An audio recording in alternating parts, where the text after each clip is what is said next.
কি বলছো এসব? এত কিছু করে আজকে তোমার চাকরিটা পার্মানেন্ট হলো, আর এখন তুমি বলছো চাকরি করবে না?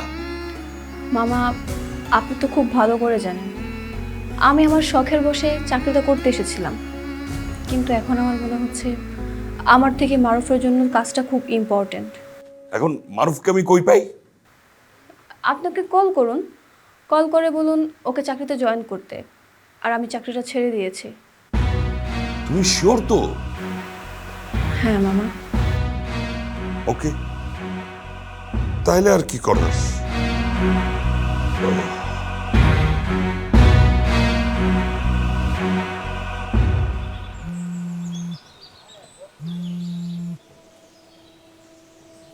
আসসালামু আলাইকুম স্যার। ওয়ালাইকুম সালাম। মারুফ, কি অবস্থা? এই তো স্যার, ভালো।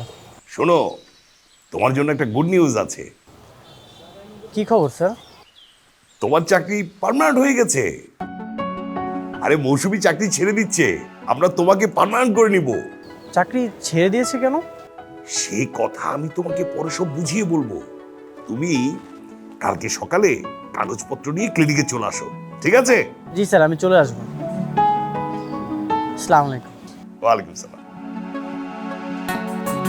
হয়েছে? হ্যাঁ মামা, আপনাকে অনেক অনেক ধন্যবাদ।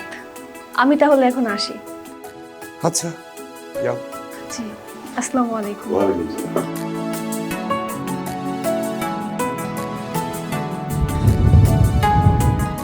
থ্যাংক ইউ মৌসুমী। কেন বলো তো? চাকরিটা আমার সত্যি সত্যি অনেক দরকার ছিল। এখন আর কোনো টেনশন কাজ করতেছে না। Thank you. তোমার খুশি দেখে আমারও খুব ভালো লাগছে। আচ্ছা, সেই খুশিতে আজকে আমি তোমাকে ট্রিট দেবো।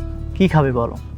সে তো খাওয়াই যাবে, কিন্তু তার আগে তোমাকে একটা কথা জিজ্ঞেস করতে চাই।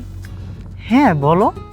তুমি তো একদিন বলেছিলে চাকরি বাদ দিয়ে তোমার বাসায় বউ হয়ে থাকতে।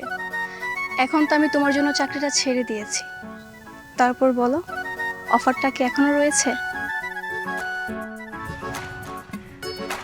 সে যদি রাজি থাকে আমার কোনো আপত্তি নেই। আমি তো বউ হবার জন্য রেডি। এবার কোনো ধান্দাবাজি না, একদম মন থেকে কথাটা বলছি। মানুষের চোখ দেখলেই বোঝা যায় তার মনের কথা। তোমার চোখ বলছে তুমি হবে আমার ভালোবাসার মানুষ। তুমি আমাকে তোমার করে নেবে তো? না নিয়ে কি উপায় আছে? সে একটা থাপ্পড় এখনো বাকি থেকে গেল না। কি? তুমি এখন আমার সাথে খোঁচা মেরে কথা বলছো, তাই না? একটা